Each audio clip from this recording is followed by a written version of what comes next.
십계명 30번째 오늘 하고 십계명이 이제 끝이 납니다.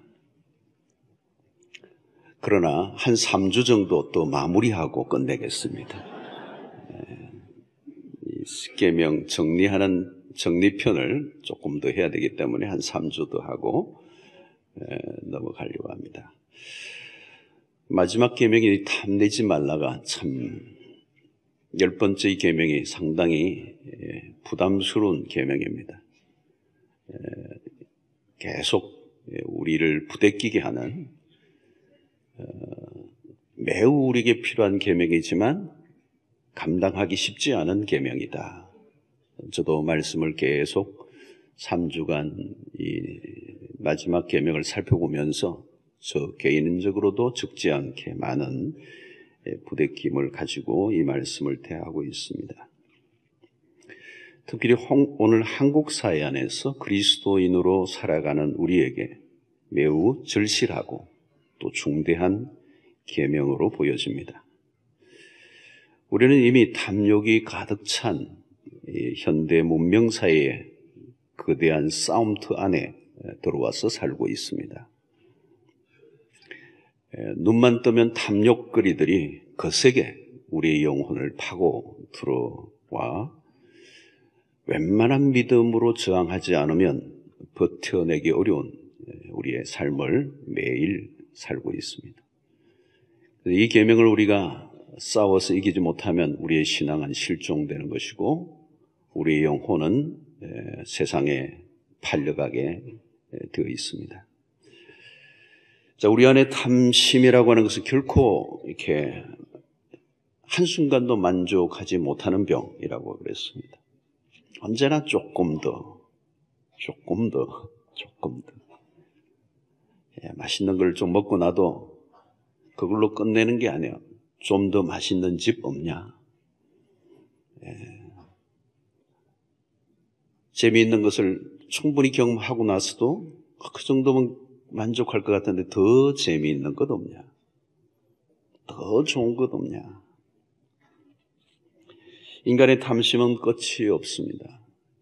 짐승들은 배가 부르면 만족하지만 인간은 유일하게 만족하지 못합니다. 자, 우리 안에 누구에게나 욕망이 있습니다. 태어날 때부터. 이 욕망은 하나님이 우리에게 주신 것이죠. 문제는 이 욕망이 잘못된 것으로 흐르는 것이 문제입니다.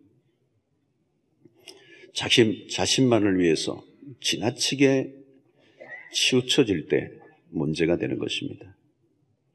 이런 잘못된 욕망을 가리켜 우리는 탐욕 혹은 욕심, 탐심이라고 말합니다. 잘못된 욕망은 그것이 이루어져도 불행하게 되고 이루어지지 못하면 그것을 이룰 때까지 몸부림을 치다가 불행해지는 것이 되는 것입니다. 탐심을 가지면 그것이 나쁜 것인 줄 알지만 쉽게 멈추지 못합니다. 결국은 수단과 방법을 가리지 않게 되고 남의 것을 빼앗거나 불법을 행하게 됩니다. 우리는 이 탐심을 우상숭배라고 했습니다. 그 우상숭배라는 말에서 우리는 매우 멈칫하게 되죠. 왜? 하나님이 구약 성경을 들여다보면 가장 맹렬하게 노를 발하신 죄는 우상숭배입니다. 이것만큼은 하나님이 용납하지 않는. 왜 하나님이 우상숭배에 대해서 그렇게 집요하게 대하시는가? 우상숭배야말로 모든 죄의 온상이기 때문에 그렇습니다. 모든 죄가 그 우상숭배로부터 터져 나오는 것입니다. 여러분, 하나님이 아닌 다른 것을 하나님의 자리에 올려놓으면 그때부터 인간은 속수무책이에요. 막 나가는 거예요. 우상숭배란 하나님을 따돌리는 행위입니다. 모든 불행과 비극은 여기에서부터 시작이 됩니다. 우리가 하나님을 떠나 하나님의 도움 없이 스스로의 힘으로 만족을 얻고자 하는 행위, 이게 탐심이고 곧 우상숭배인 것입니다. 탐심은 자신의 힘으로 만족을 구하고 행복을 추구하는 것입니다. 행복을 추구하는 것 자체는 나쁜 것이 아닙니다. 누구나 행복하기 원합니다. 또 행복해야 합니다. 문제는 행복을 구하는 방식입니다. 하나님이 만들어 놓으신 기준 안에서 행복을 구해야 합니다. 하나님이 정해 놓으신 경계선 안에서 행복을 하나님이 약속하셨습니다. 탐심은 수단과 방법을 가리지 않고 자신의 행복을 구하는 것입니다. 행복지상주의자들이 있습니다. 행복지상주의자들은 누구입니까? 자신이 행복하기만 하면 되는 사람들. 주변의 어떤 상황과 상관없이 또 그것이 어떻게 이루어졌든 상관없이 행복하기만 하면 된다. 그런 사람들은 신앙생활의 목적도 자신의 행복에 있습니다.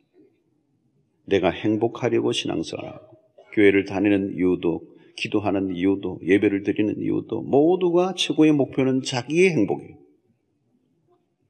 모든 것의 중심에 자기 자신이 있습니다. 자신의 행복을 위해 이웃을 이용할 수도 있고 하나님까지 도구로 삼을 수도 있는 위험한 상태입니다.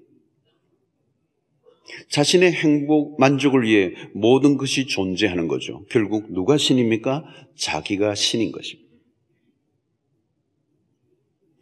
우리는 이 탐심이라고 하는 이 주제 앞에 우리는 우리 자신에게 정직한 질문을 던져봐야 합니다. 나는 무엇을 갈망하고 있는가? 내 영혼 깊숙한 곳에 무엇을 갈망하고 있는가를 찾아내야 합니다. 인간은 자신이 갈망하고 있는 것을 따라가게 되어 있습니다. 갈망하고 있는 그것은 그 사람의 내면 세계를 지배하고 있는 거죠. 그래서 날마다 생각합니다. 날마다 꿈꿉니다. 날마다 그것을 바라봅니다. 날마다 그것을 가지고 고민하고 갈등하고 거기에 사로잡혀 있습니다. 그것 때문에 분노합니다. 그것 때문에 울고 불고 하는 거죠. 여러분, 그래서 결국은 내 영혼에 갈망하고 있는 그것을 나도 모르게 바라보고 그곳을 향하여 가게 되어 있습니다. 우리는 이 갈망하고 있는 것을 우리 임의로 부인하거나 지울 수가 없습니다. 이 갈망은 아무리 눌러놓아도 어느 순간인가 터져오르는 용수철과 같습니다. 갈망은 어떤 형태로든 채워야 합니다. 해결되기 이전에는 멈추지 않는 것이 갈망의 속성입니다. 우리의 영혼은 무엇인가를 갈망하고 있어요. 그리고 언제까지요? 그것이 채워질 때까지. 언제나 우리에게 가장 큰 문제는 잘못된 기대와 갈망 때문에 일어나는 것입니다. 그래서 유명한 C.S. 루이스는 우리의 갈망이 너무 강한 것이 아니라 너무 약한 것이 문제이다. 우리가 생각하는 것과 좀 더 다른 관점에서 바라본 거죠. 우리의 갈망이 너무 강한 것이 아니고 너무 약한 것이 문제이다. 우리가 더 깊은 갈망을 할 수만 있다면 하나님을 만날 수 있을 텐데 너무 쉽게 대체물로 빨리 만족해 버리고 만다는 거예요. 대개는 자신이 진정으로 갈망하고 있는 것이 무엇인지를 잘 모르고 사는 것입니다. 영혼을 어떻게 만족할 수 있을지 모르기 때문에 손쉬운 대체물을 찾는 것입니다. 그것이 비극의 원인일 것입니다. 자동차에게는 맞는 연료가 있습니다. 그 맞는 연료를 넣어야 움직입니다. 아무리 급해도 엉뚱한 연료를 넣으면 고장이 나게 되어 있습니다. 인간은 만족하지 않은 무엇인가 계속 다른 것으로 자기를 채우려고 합니다. 정상적인 부부관계 안에서 만족을 해야 하는데 다른 것에서 만족을 구하는 것입니다. 직장생활이나 사업에서 정상적인 수입으로 만족해야 하는데 대박을 찾다가 사고를 만납니다. 여러분, 하나님이 우리 안에 넣어놓으신 갈망은 하나님에게로 인도하시기 위한 나침반과 같은 것입니다.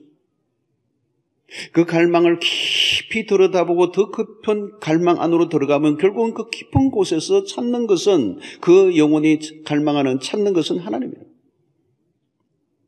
어떤 갈망하던 것을 손에 쥐어도 만족이 안 되는 것은 최종적인 목적지가 따로 있기 때문에 그런 것입니다. 그것을 빨리 깨닫는 것이 복입니다.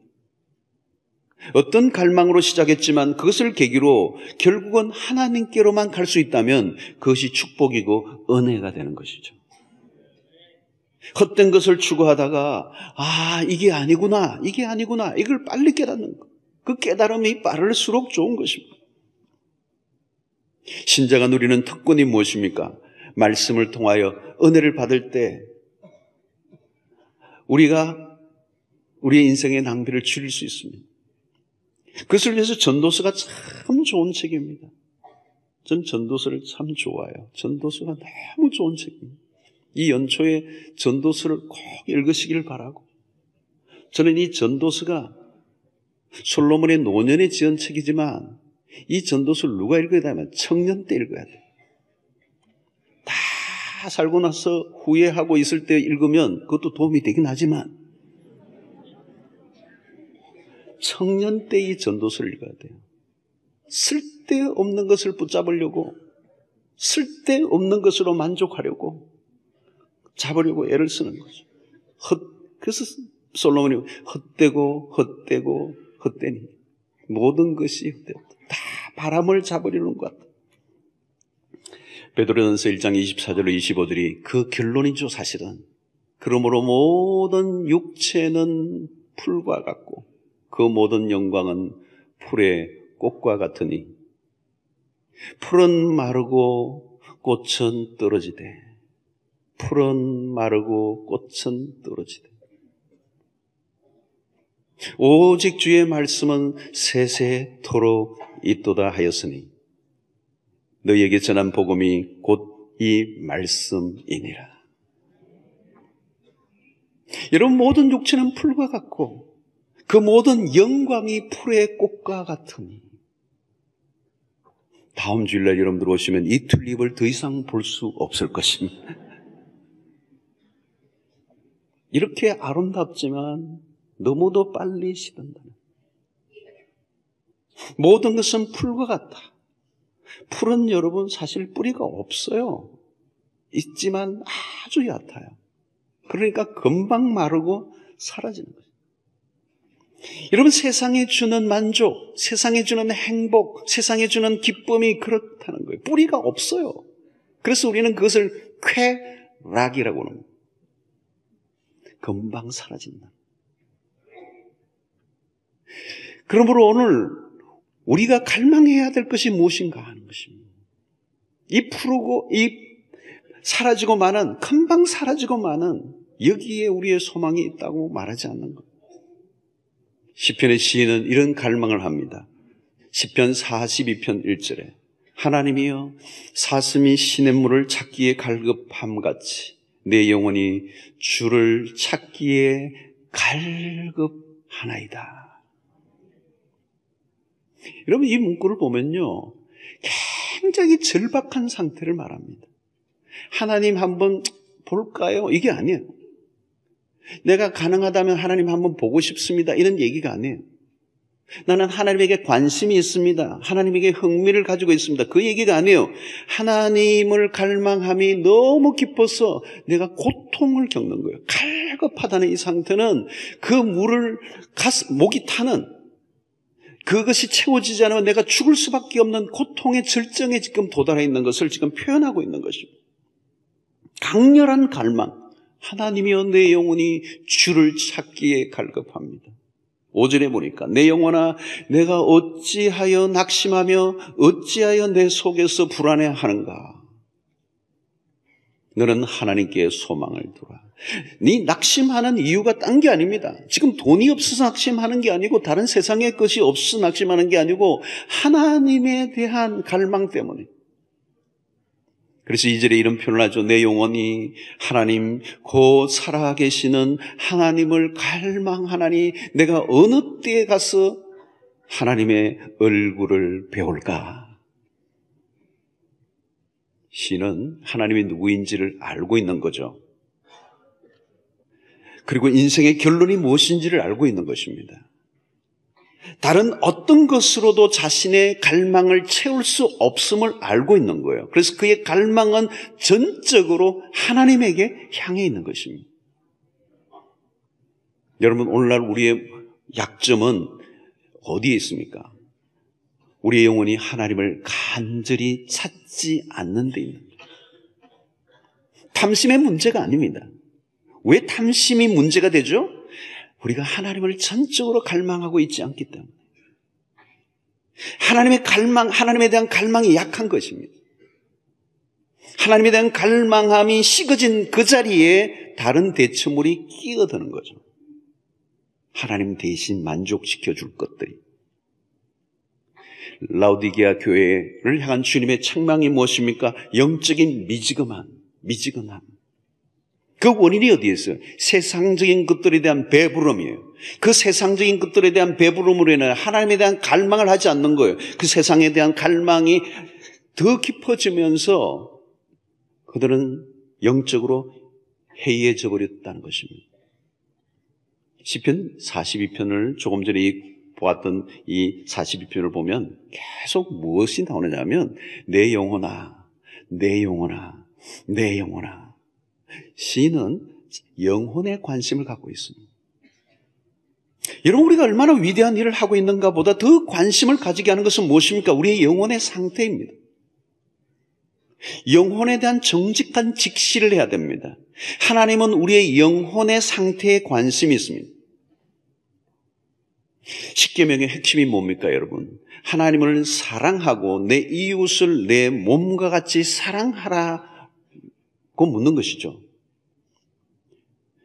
그러면서 너의 마음을 다하고 성품을 다하고 목숨을 다하여 주 너의 하나님을 사랑하라. 여러분, 하나님을 사랑하라고 그냥 말하지 않고 어떻게 얘기하죠? 너희 마음을 다하고 목숨을 다하고 뜻을 다하여. 여기서 마음을 다하고라고 하는 이 표현이 뭘까요? 한순간이라도 방심하면 세상의 쾌락이 우리의 영혼에 밀고 들어온다는 것입니다. 그래서 우리가 마음을 다하여 하나님을 사랑하지 않으면 그 사이에 치고 들어오는 것들이 너무 많은 것이죠. 우리의 영혼을 행복하게 해주겠다고 유혹하는 것들로 널려져 있다. 마귀는 우리의 영혼에 세상의 것들에 목마르도록 막 부추기는 유혹을 한다는 것이죠. 그러므로 너는 마음을 다하고 목숨을 다하고 뜻을 다하여 주 너의 하나님을 사랑하라. 여러분, 우리에게 가장 중요한 거대한 신앙의 주제가 뭡니까? 그 하나님을 갈망해야 된다는 거예요. 한국에도 많이 알려진 미국의 침례교 소속인 존 파이퍼 목사의 메시지 중에 핵심 중에 하나는 뭐냐면 그런 하나님을 갈망함이 그의 메시지의 전 주류를 desiring God이라는 표현을 써요. 그의 설교의 초점이 항상 여기에 맞춰져 있습니다. 삶의 어떤 주제도 하나님을 갈망하는 것보다 더 중요한 주제가 없다고 그는 말합니다. 날마다 이 얘기를 하는 거예요. 하나님을 갈망하라는 거예요. 그 안에 모든 게 있다는 거예요. 지금 목말라 하는 게 뭐냐는 거예요. 배고픔의 문제가 뭐냐는 거예요. 당신에게 가장 절박한 문제가 뭐냐라고 묻는 것입니다. 성도 여러분, 여러분들은 지금 무엇에 굶주려 있습니까? 무엇에 목말라 있습니까? 무엇을 갈망하십니까? 저는 목사님 저에게도 질문을 합니다. 너가 뭘 갈망하느냐? 더 많은 교인? 더 멋있는 건물? 더 유명해지는 목사?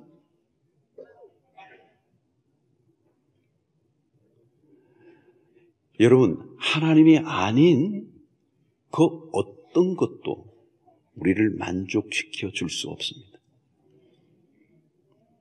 우리가 주의 일을 할 때도 위험한 것은 하나님 그분을 추구하지 않고 하나님과 관련된 것을 추구하다 보면 나도 모르게 주객이 전도되어 버립니다.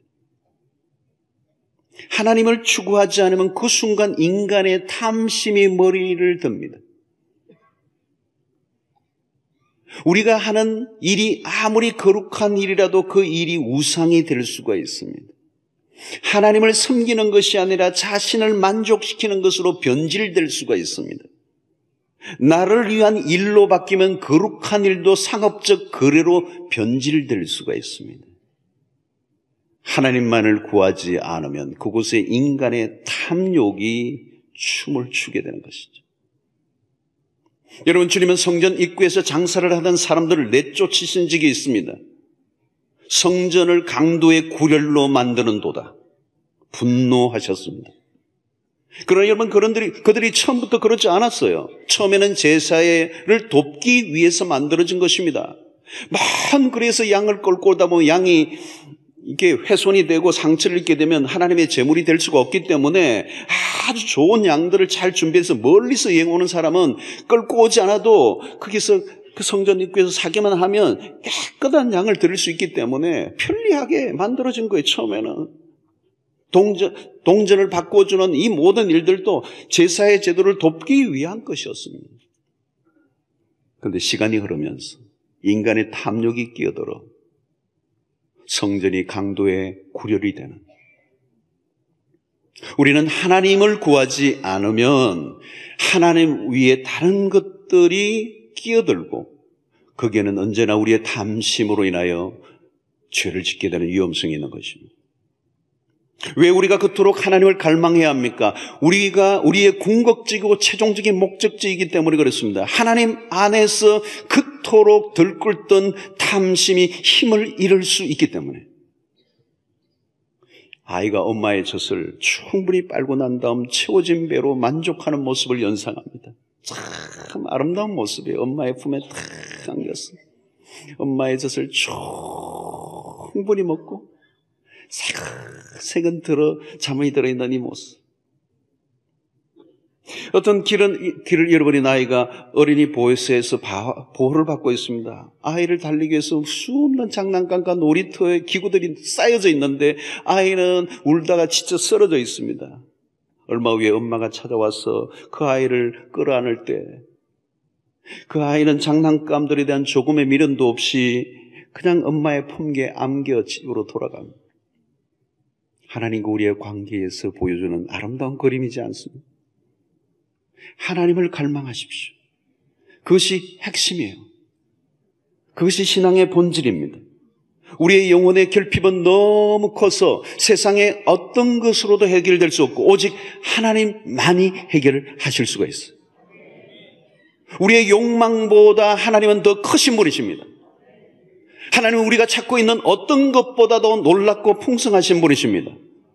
우리를 창조하신 하나님은 우리 스스로 알아서 만족하게 살라고 내버려 두신 하나님이 아니세요. 우리가 하나님으로 만족할 수 있도록 이끌어 주시는 하나님이십니다. 하나님은 우리의 영혼을 만드신 분이십니다. 우리의 영혼을 만드신 분만이 우리의 영혼을 만족시킬 수 있으시는 거죠. 성도 여러분, 신앙생활이란 딴 게 아니에요. 하나님 안에서 만족을 경험하는 것입니다. 탐심을 해결하지 않으면, 하나님 안에서 이 탐심을 해결하지 않으면 그 사람이요, 시름시름 알아요. 우리의 영혼 안에 웅크리고 있던 이 탐심은 언젠가 그 탐심을 초점을 두고 있는 것을 향하여 달려가게 돼 있어요. 탐심은 반드시 자신이 갈망하는 것을 향하여 떠나가게 되어 있다는 것입니다. 지금 우리가 찬송하고 예배를 드려도 우리 안에, 우리의 영혼에 있는 이 탐심을 다루지 않고 그대로 둔 다음에 이 탐심은 언젠가 자기의 길을 찾아가는 거예요. 지금은 봉사하고 열심히 하는 것 같은데 이 탐심을 처리하지 않으면 당신이 추구하고 있는 그 방향을 가게 돼 있다는 거, 언젠가는. 그러므로 우리는 하나님 안에서의 만족, 하나님 안에서의 즐거움을 충분히 맛볼 수 있어야 된다. 하나님 안에 다른 세계가 있다는 걸 경험해야 합니다. 이 세상이 줄 수 없는 독특한 만족과 즐거움과 기쁨과 자유를 누릴 수 있어야 된다는 거예요. 그렇지 않으면 이 탐심이 언젠가 나를 어디로 데려갈지 알 수가 없어요. 여러분, 이런 예배의 시간이 얼마나 중요합니까? 탐심 때문에 쉴 수 없고 지쳤던 우리의 영혼이 이 예배를 드리는 가운데 하나님의 품에 안겨 하나님의 충분한 어루만지심을 통하여 힘을 얻는 시간이 되어야 됩니다. 오늘도 찬양을 하는데 예배 중에 찬양하는데 너무 아름다워요. 곳곳에서 정말 그 내 영혼이 만족됩니다. 이 찬양을 부르면서 정말 그거를 경험하고 있는 분들이 막 눈에 너무 많이 띄어요. 그 충분히 엄마의 젖을 먹고 있는 아기의 모습과 같은 거 아니겠어요, 여러분? 예배를 예배답게 드려질 때 그 하나님의 품 안에서 완전한 만족, 하나님 이것으로 충분합니다. 하나님 당신으로 충분합니다. 여러분, 만약에 우리가 예배를 예배답게 드리지 않으면 우리의 탐심을 채우기 위해서 또 어디론가 여행을 떠나야 돼요. 피곤한, 지친, 끝없는 여행을 또 떠나야 되는 거예요. 왜? 내가 여기서 채워지지 않았기 때문에. 이 예배 속에 하나님으로 채워지지 않았다면 우리는 또 어디론가 내 탐심을 채우기 위해서 여행을 떠나야 하는 거예요. 그 지친 끝없는 여행, 그리고 채워지지 않는 만족으로 다시 돌아오는 거예요. 욕망하는 것은 여러분 일종의 방향입니다. 토마스 아퀴나스는 욕망은 화살표라고 그랬어요. 어디론가 향하고 있는 거예요. 욕망이 어디로 향하는가에 따라 모든 게 결정됩니다.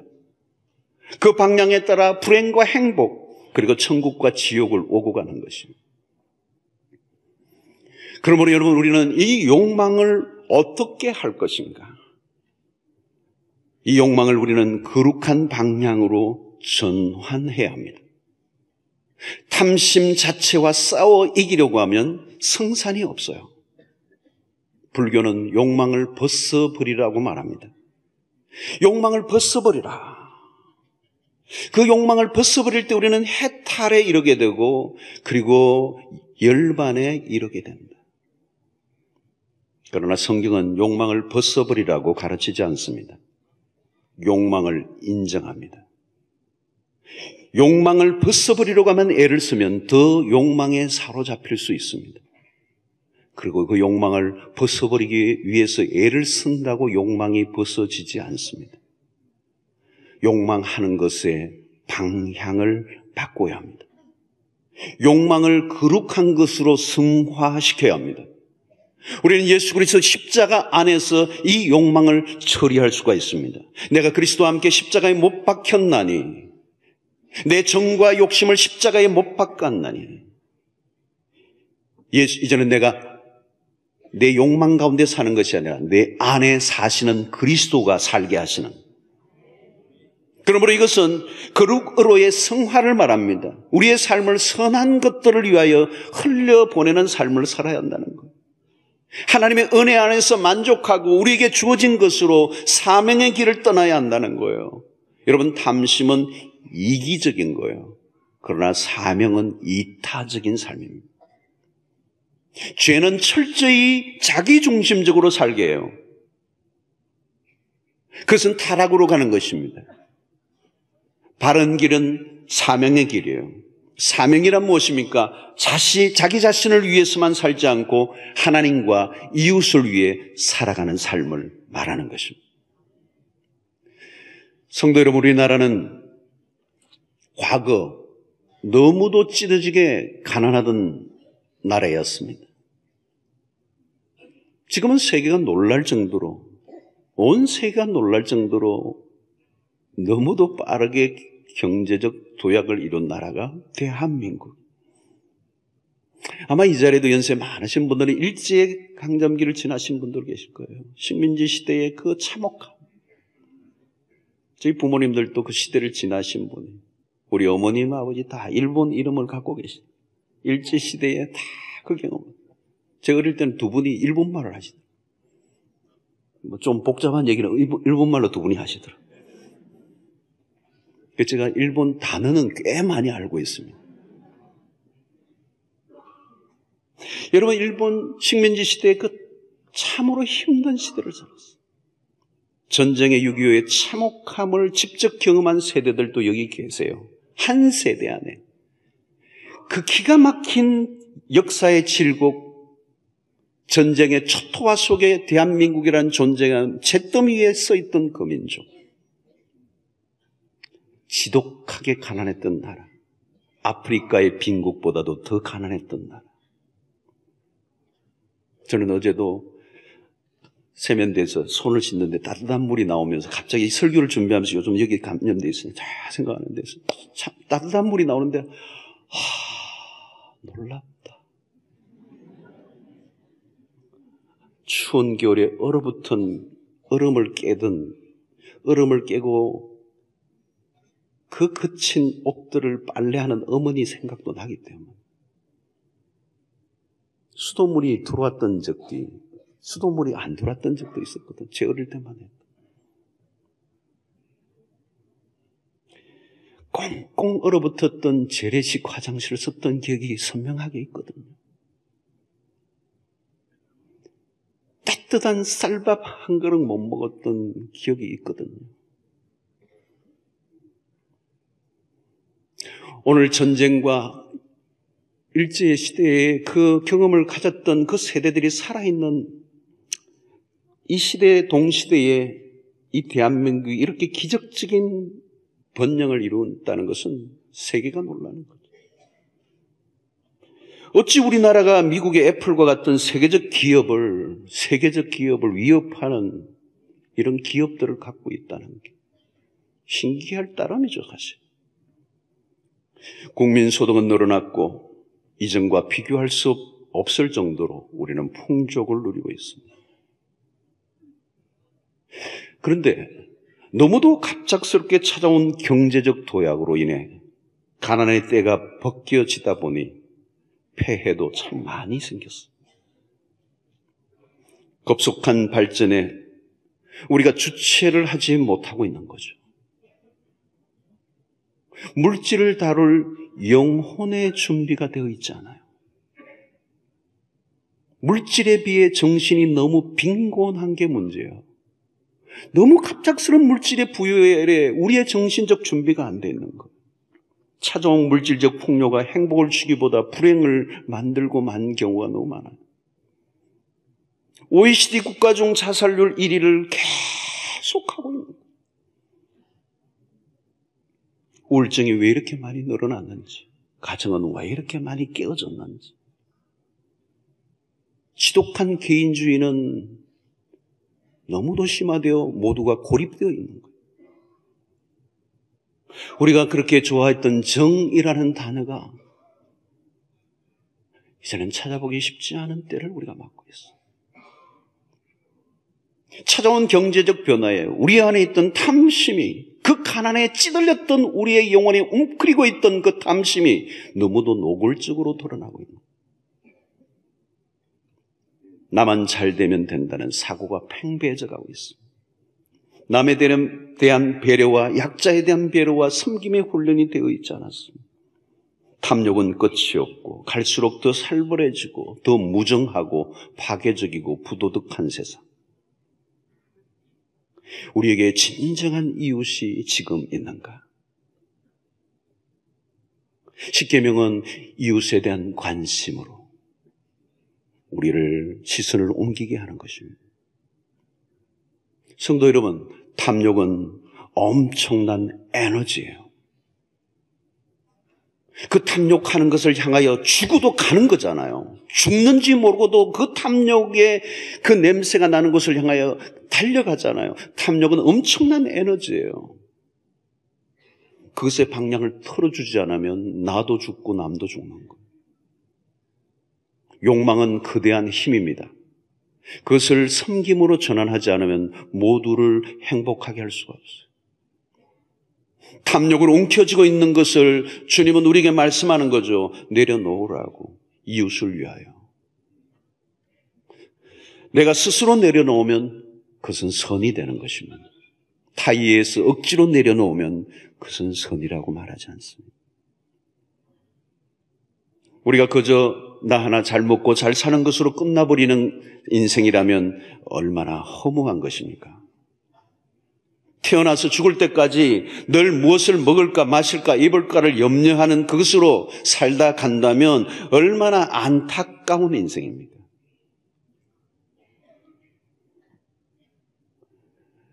여러분, 우리는 채워져야 만족할 수 있는 사람들이 아니에요. 나누어야 만족할 수 있도록 하나님이 그렇게 우리를 디자인해 놓으셨습니다. 하나님이 우리를 나만 결코 내 배가 불러 행복하도록 인간을 그렇게 설계해 놓지 않으셨어요. 아무리 내가 배가 불러도. 우리는 이웃의 고통에 관심을 가져야 합니다. 선한 사마리아 사람처럼 이웃과 함께 행복을 추구하는 삶을 살아야 우리 모두가 행복해질 수 있다는 것. 그것이 바로 십계명이 우리에게 알려주는 교훈인 것입니다. 우리의 영혼은 이 세상에서 끝나도록 만들어지지 않았습니다. 우리의 영혼은 영원히 살도록 만들어졌습니다. 영원을 위하여 설계되어져 있습니다. 이 땅에 초점을 맞추고 살지 말라는 거예요. 우리는 이 세상이 우리의 목표가 아닙니다. 탐심의 잘못된 것은 뭘까요, 여러분? 이 세상이 전부인 것처럼 아는 거예요. 이 세상이 전부인 것처럼 알다가 영혼을 잃어버리는 것이죠. 성도 여러분, 우리는 영원을 추구해야 합니다. 하나님이 우리에게 영원을 사모하는 마음을 주셨다고 전도서에서 말씀하고 있습니다. 그러므로 여러분, 우리 주변에 살아가는 날들 동안에 악인의 번성을 부러워할 필요도 없어요. 지상의 천국을 우리는 꿈꾸지 않아요. 다가올 영원한 하나님의 나라를 사모하며 우리는 살아야 하는 것입니다. 때로는 순간적인 만족을 유보하고 영원한 생명을 기대하며 믿음으로 인내하라고 말씀하십니다. 때로는 이 세상에 어떤 부족함을 겪고 있다면 그 부족함 때문에 그것을 더 채우려고 노력하기보다는 그것으로 인하여 내가 더 영원을 사모할 수 있다면 그 부족함은 축복이 될 것입니다. 눈에 보이는 것에 현혹을 당하기 매우 쉬운 시대를 우리는 살고 있습니다. 미국의 트럼프 대통령의 출현, 브렉시트의 출현, 오늘 중국, 일본, 동남아 온 세계를 지배하고 있는 이 문화는 경제의 패권주의입니다. 우리는 어디를 가나 경제가 최고의 가치가 난 시대를 삽니다. 사람들은 돈이 희망이라고 말합니다. 점점 더 물질적 유혹이 강해져가는 이 시대, 그에 반해 영혼은 한이 없이 파리해져가는 시대. 성도 여러분, 오늘 우리의 신앙이야말로 위기의 시대를 살고 있습니다. 눈에 보이는 것을 추구하며 내 탐심을 채우며 살아갈 것인가? 눈에 보이지 않는 영원을 추구하며 오늘 현실의 삶 속에서 보이지 않는 삶을 추구하며 살 것인지 우리는 선택해야 하는 것입니다. 오늘 내 영혼에게 질문을 하셔야 합니다. 우리 각자에게 나는 지금 무엇을 갈망하고 있는가? 그것을 쫓아가고 있을 것입니다. 오늘 여러분들 모두가 하나님 그분만을 갈망하시기를 축원합니다. 소망을 하나님께 두시기를 바랍니다. 그 하나님 안에서 참된 만족이 있습니다. 유일하게. 그리고 그분만이 우리의 탐심을 잠재우게 하실 수가 있습니다. 만약 하나님 안에서 참된 만족을 누리고 내 안에 탐심이 제거될 수만 있다면, 탐심이 완전히 소멸되지는 않지만 서서히 소멸되어져 갈 때 우리에게 그때 비로소 자유가 올 것입니다. 기쁨이 올 것입니다. 우리의 삶은 부유해질 것입니다. 그러나 탐심을 잠재우지 않으면 우리는 영원한 거지로 살 것입니다. 오늘 참된 하나님 안에서의 만족을 누리시기를 바랍니다. 그저 교회 다니는 것으로는 이 거대한 우리를 유혹하는, 끌어당기는 이 문명사의 거대한 이 물질주의가 우리를 쥐어 흔들 거예요. 단순한 종교생활로 교회 출석으로는 이 막강한 이 물질의 힘을 결코 이길 수가 없어요. 소유하라고 외치는 그 소리를 잠재울 수가 없어요. 오직 하나님 안에 깊이 들어가 그분만을 갈망할 때 그분 안에서 주시는 참된 만족이 유일하게 우리를 승리하게 하는 길인 줄로 믿습니다. 영원한 나라를 사모하시고 날마다 영혼이 깨어 이 세상의 것들 때문에 혼을 잃어버리지 않고 영혼을 추구하며 승리의 길로 나아가는 마지막까지 승리하는 주의 백성들 되시기를 주의 이름으로 축원합니다.